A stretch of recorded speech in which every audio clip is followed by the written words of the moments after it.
안녕하세요. 저는 서울대학교 병원 강남센터 소화기내과 한유민입니다. 만성적인 복통과 설사로 고통받는 분들이 많이 있는데 병원에 가서 검사를 해봐도 특별한 이상은 없고 증상은 계속 반복되고 이래서 답답하신 분들이 많이 계실 것 같습니다. 오늘은 그런 분들께 도움을 드리고자 과민성 대장증후군에 대해 알아보겠습니다. 과민성 대장증후군은 반복적인 복통을 특징으로 하는 질병입니다. 식사하고 나서 조금 있으면 배가 아프고 어김없이 화장실에 간다. 또는 긴장하거나 마음이 급해지고 불안하면 배가 꼬이고 설사가 나온다. 가스가 차서 배가 아프고 소화가 안 되는데 화장실에 가도 변이 잘 나오지 않는다. 이렇게 다양한 증상을 호소할 수 있는데 적어도 지난 3개월 동안 일주일에 한 번 이상 증상이 있으면서 이러한 증상이 배변과 연관되어 있거나 대변 횟수 또는 양상의 변화, 이 세 가지 중 두 가지 이상을 동반하는 경우를 과민성 대장증후군이라고 말하며 진단 전 최소한 6개월 이전에 시작되어 최근 3개월간 증상이 있는 경우 진단이 가능합니다. 과민성 대장증후군의 진단은 증상의 유무와 빈도, 기간 등을 고려하여 이루어지므로 증상에 대한 자세한 문진이 필수적입니다.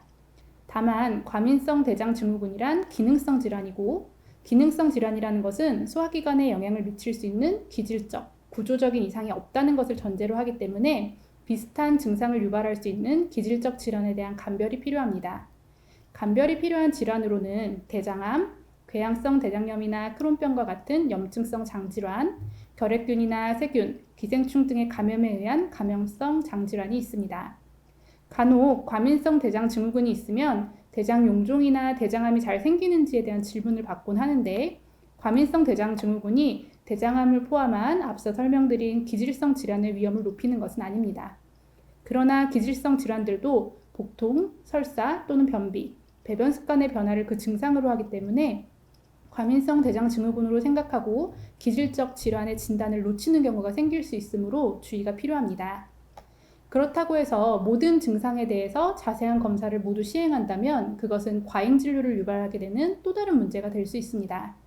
그래서 다른 질병에 대한 감별이 필요한 경우를 알람 증상이라고 하는데 의도치 않은 체중 감소, 항문을 통한 출혈, 50세 이상에서 처음 증상이 발생한 경우, 소화기 암에 가족력이 있는 경우, 야간 설사, 빈혈, 복부 종괴가 있는 경우에는 다른 질환을 감별하기 위한 대장 내시경 검사, 대변 검사, 혈액 검사, 복부 CT 등의 추가 검사가 필요합니다.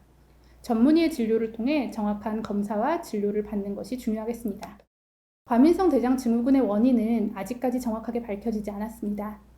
앞서 과민성 대장증후군이 복통과 배변 습관의 변화를 특징으로 한다고 말씀을 드렸는데 내장 과민성이 증가하여 같은 정도의 자극에도 쉽게 통증을 느끼고 위장관 운동의 이상으로 배변 습관의 변화, 즉 설사와 변비가 나타나는 것이 질환의 특징입니다. 내장 과민성과 위장관 운동이 과민성 대장증후군 병인의 열쇠라고 하겠습니다. 이를 유발하는 원인으로는 먼저 스트레스, 심리적 요인이 있습니다. 과민성 대장증후군 환자 중에는 특정 음식 성분에 대한 불내성을 동반하고 있는 경우가 상당수 있는 것으로 알려져 있습니다. 또 장염을 심하게 앓고 난 이후부터 과민성 대장증후군이 시작하는 경우들도 있는데 급성, 만성 염증 이후 또 감염 회복 후에도 지속되는 저도의 염증 및 면역체계의 이상이 이러한 이상을 촉발하는 것으로 알려져 있습니다. 대장 내 상수군의 구성이 비정상적으로 변하는 것이 과민성 대장증후군 환자 중 일부에서는 원인으로 생각되기도 합니다. 최근에는 이러한 일련의 과정에 대해 브레인것 엑시스, 장뇌축 또는 여기에 미생물을 더하여 장뇌 미생물축이라는 말을 과민성 대장증후군에 대한 설명에서 많이 들으실 수 있습니다. 뇌와 장이 긴밀하게 연결되어 있어서 우울, 불안, 스트레스를 느끼게 되면 스트레스 호르몬이 분비되고 그로 인해 점막 기능, 점액 생산, 내분비 세포 기능, 장 투과성 등에 영향을 미쳐 장 건강이 악화됩니다. 이는 다시 장내 미생물총에 영향을 주고 혈중의 염증 매개 물질이 증가하고 이는 다시 우울, 불안, 스트레스를 일으키게 되는 것입니다. 그래서 과민성 대장증후군의 치료는 이러한 병의 원인들을 치료의 타겟으로 합니다.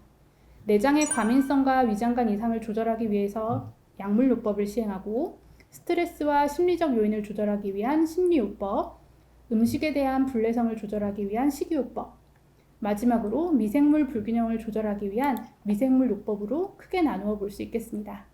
지금부터 각각의 치료에 대해 살펴보도록 하겠습니다. 먼저 약물 치료는 환자가 가지고 있는 주된 증상에 맞추어 치료를 하고 있습니다. 복통에는 진경제, 페퍼민트 오일, 항우울제 등이 사용되고, 설사에는 지사제, 항생제, 세로토닌 수용체 기량제, 변비에는 삼투성 제제, 분비성 제제 및 장운동 촉진제가 도움이 되는 것으로 알려져 있습니다. 주로 호소하는 증상이 무엇이며 증상의 중증도, 빈도에 따라 약물의 종류와 용량을 조절해야 합니다. 이 부분은 진료받고 있는 주치의와 상의하에 처방되는 부분이므로 꾸준한 진료를 통한 관리가 필요합니다. 다음은 심리요법입니다.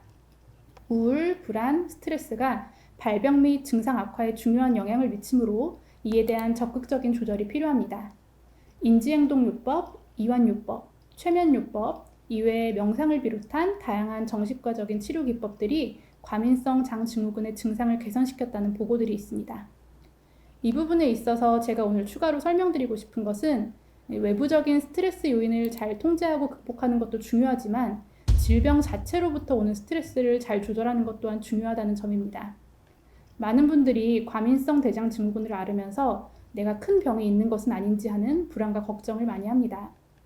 앞서 설명드린 것처럼 과민성 대장 증후군 자체가 대장암을 비롯한 기질성 질환의 위험을 높이는 것은 아니므로 그러한 불안을 내려놓도록 설명을 드리고 있고, 과민성 대장 증후군에 대한 치료를 지속하면서 주치의와의 상담하에 정기적인 대장암 검진 및 추적 관찰을 해나가면 중증의 대장 질환 또한 충분히 예방 가능합니다. 또 한 가지는 질병이 단기간 안에 좋아지지 않는다는 점에 대해서 굉장히 초조하게 생각하는 경우가 많습니다. 질병의 특성상 완치라는 개념이 없고 증상을 조절하면서 지켜보아야 한다는 점을 받아들이고 건강한 생활 습관과 약물 치료를 유지하면 충분히 개선될 수 있다는 점을 강조드리고 싶습니다. 다음은 식이요법입니다. 식이섬유라는 것은 주로 식물에서 유래한 것으로 사람의 소화효소로는 소화되지 않고 몸 밖으로 배출되는 고분자 탄수화물입니다. 예전에는 소화되고 흡수되지 않는 물질이다 보니 영양학적으로 주목받지 못하였으나 지금은 6대 영양소로 불릴 정도로 그 중요성을 인정받고 있습니다. 식이섬유는 다음과 같은 이점이 있습니다. 식이섬유는 물을 흡수해서 팽창하여 장의 운동을 촉진시킵니다.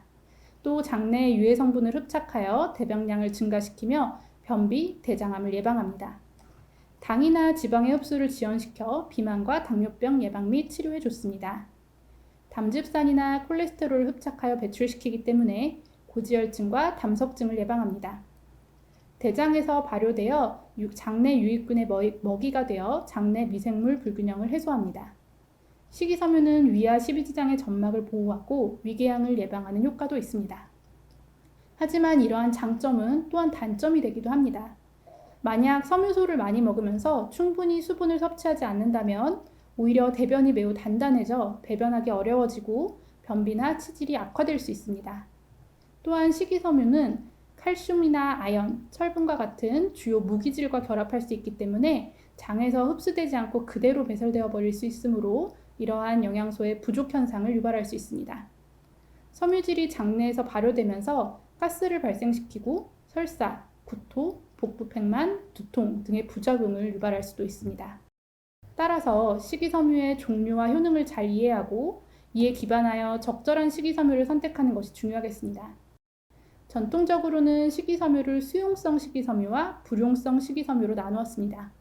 수용성 식이섬유라고 하는 것은 말 그대로 물에 녹아 젤 형태로 변하는 식이섬유로서 점성이 있어서 소장에서 천천히 이동하면서 포만감을 유발하여 다이어트 식품으로 좋은 것으로 알려져 있습니다. 혈당 상승 억제 및 콜레스테롤 배출에 도움을 주어 성인병 예방에 탁월한 효과를 가진 것으로 알려져 있습니다. 대표적인 식품으로는 사과, 딸기, 바나나, 김, 곤약, 토란, 당근, 버섯류, 해조류 등이 있겠습니다. 이에 반해 불용성 식이섬유는 물에 녹지 않고 수분을 흡수하고 팽창하여 변의 부피를 늘리고 변비 해소에 도움을 줍니다. 유익한 장내세균 증식 및 장 운동을 촉진하는 기능이 있습니다. 고구마, 감자, 시금치, 브로콜리, 강낭콩, 호박, 옥수수, 곡물, 양배추 등이 이에 해당합니다. 하지만 식이섬유를 단순히 수용성과 불용성으로 이분법적으로 나누는 것에는 여러 문제가 있습니다. 앞서 설명드린 것처럼 식이섬유에 따라 수분을 흡수하여 팽창하는 정도가 다르고 또 물에 녹아 점도를 형성하는 정도, 대장에서 미생물에 의해 발효되는 정도가 모두 다양하기 때문입니다. 발효가 되어 가스를 형성하면 복부팽만 또는 복통을 유발할 수 있기 때문에 잘 발효되지 않으면서 수용성으로 점성을 가져 대변을 부드럽게 하는 효과를 가지는 식이섬유가 과민성 대장증후군에서 효과를 기대할 수 있을 것으로 생각됩니다. 2018년 미국 소화기학회 가이드라인에서는 기존의 연구 결과를 종합하여 차전차피를 과민성 대장증후군의 치료로 고려해 볼 수 있음을 권고하였고 실제 환자의 치료에도 널리 이용되고 있습니다. 다만 식이섬유에 따른 반응은 개개인에 따라 상이할 수 있기 때문에 복용 전에는 진료 중인 의사와 꼭 상의가 필요합니다. 이러한 여러 가지 음식의 특성을 고려하여 과민성 대장증후군 환자에서 활발히 연구되었던 식이의 한 형태로 로우 포드맵 다이어트라는 것을 소개해드리려고 합니다. 포드맵이란 발효되기 쉬운 올리고당류, 이당류, 단당류, 그리고 폴리올의 앞글자를 따서 만든 단어입니다. 탄수화물 중에서 크기가 작은 당류는 소장에서 완전히 흡수가 안 되고 대장에서 쉽게 분해되면서 가스를 발생시키기 때문에 과민성 대장증후군 환자의 증상을 악화시킬 수 있습니다. 이렇게 쉽게 발효되어 문제가 되는 당분을 묶어서 포드맵이라고 하는데 특히 복통, 가스, 설사, 복부팽만 등의 증상을 유발시키고 악화시킵니다. 대표적인 음식으로는 사과, 수박, 액상과당, 유제품, 생마늘, 생양파, 양배추, 올리고당, 콩류, 인공 감미료 등이 있습니다. 따라서 저포드맵 시기는 4에서 8주간 고포드맵 식품을 중단 또는 제한하여 증상 호전 유무를 확인하고 증상이 호전된 경우 하이포드맵 식품을 하나씩 추가해보는 재도입기를 거쳐서 가능한 식품과 불가능한 식품을 감별해 보도록 하고 있습니다. 저포드맵 시기의 효과는 그동안 여러 논문에서 보고되었으나 최근에는 이러한 기존 연구들이 상대적으로 연구에 포함된 환자의 숫자가 적고 대조군에 대한 통제와 눈가림이 잘 이루어지지 않고 위약 효과, 플라시보 효과의 가능성이 높아 일률적으로 권고하기는 어렵다는 의견이 대부분입니다. 특히 너무 과도하게 시기를 제한하다 보면 영양 결핍의 우려가 있고 삶의 질이 저하되고 또 장기간 수능도를 보장할 수 없다는 점에서 실제 활용에도 제한이 있다고 하겠습니다. 과민성 대장증후군에는 스트레스가 아주 중요한 원인이기 때문에 식이로 인해 과도한 스트레스를 받는 것 또한 질병에 악영향을 끼칠 수 있습니다. 그렇기 때문에 저는 매 식사마다 이 식품이 로우 포드맵인지 하이 포드맵인지 이것은 먹어도 되는지 또 얼마나 먹어야 하는지 등으로 스트레스를 받으시기보다는 일반적인 식생활 습관 수칙을 준수하시도록 설명드립니다. 먼저 규칙적인 식사와 충분한 수분 섭취를 권고드리고 고지방 식이와 맵, 단짠의 자극적인 음식을 자제하는 것이 좋습니다. 알코올 및 탄산음료, 카페인이 많이 들어있는 음료는 다양한 기전으로 신경의 흥분을 유도하여 과민성을 악화시키므로 주의가 필요합니다. 변비인 경우 식이섬유 섭취가 도움이 되는데 가스와 설사가 생기는 경우 과도한 식이섬유 섭취를 주의하시고 저포드맵 시기가 도움이 될 수 있겠습니다. 설사 환자는 인공 감미료를 주의하셔야 합니다. 환자 개개인이 호소하는 증상에 따라서 도움이 되는 식품과 섭취하는 음식이 다양하게 나타납니다.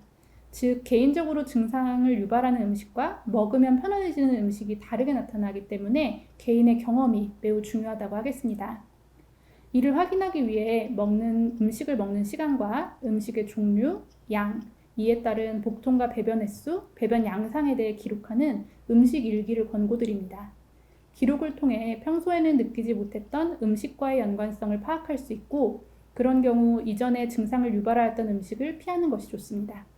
최근에는 다양한 식이관리 어플리케이션들도 있으니 이런 것들을 적극적으로 활용해보는 것도 좋은 방법이 되겠습니다. 마지막으로 미생물 요법에 대해 살펴보도록 하겠습니다. 미생물 요법은 장내의 건강한 미생물 균형을 유지하기 위한 치료라고 생각하시면 됩니다. 크게 유산균 복용, 항생제 복용, 대변 이식 치료로 나누어 볼 수 있습니다. 먼저 각각의 용어에 대해서 한번 살펴보면 프로바이오틱스는 적절한 양이 투약되었을 때 숙주에게 건강상의 이득을 줄 수 있는 살아있는 미생물을 말합니다. 프리바이오틱스는 간단하게는 미생물의 먹이라고 생각하시면 됩니다. 대장 내 미생물에 의해 이용되어 미생물의 생육이나 활성을 촉진함으로써 건강에 좋은 효과를 나타나게 하는 비소화성 식품 성분을 말하는 것으로 앞서 설명드린 식이섬유가 프리바이오틱스에 해당하겠습니다. 신바이오틱스란 프로바이오틱스와 프리바이오틱스를 함유하고 있는 제품을 의미합니다. 유산균 복용은 특히 복부 팽만과 속이 부글거리는 증상의 개선에 효과가 있다고 알려져 있습니다. 많은 연구들이 있지만 각각의 연구에 사용한 유산균의 종류나 양, 투약 기간 및 방법이 상이하다 보니 일괄적으로 특정 유산균을 권고하기는 어렵습니다. 제품을 고르실 때는 효능과 안정성이 검증된 제품인지 식약처의 인증을 획득한 제품인지를 확인하시는 것이 필요하겠고, 충분한 양의 균이 들어있는지, 포장 및 보관 상태가 적절한지, 유통기한은 지나지 않았는지 등을 잘 확인하여 고르는 것이 중요하겠습니다. 일단 복용을 시작하면 한두 달 이상 지속적으로 복용을 해야 증상의 개선을 기대할 수 있습니다. 유산균에 대한 반응도 개인 차이가 있을 수 있으므로 일률적인 복용은 주의가 필요합니다. 이외에도 장내에서 흡수되지 않는 항생제인 리팍시민을 투약하면 과민성 장증후군의 증상이 개선된다는 보고가 있으나 그 효과가 미약하여 널리 권고되지는 않습니다. 대변 이식 치료란 건강한 사람의 대변을 알약의 형태 또는 액상의 형태로 내시경을 통해 주입하는 등 다양한 방식으로 이식하는 방법을 말합니다.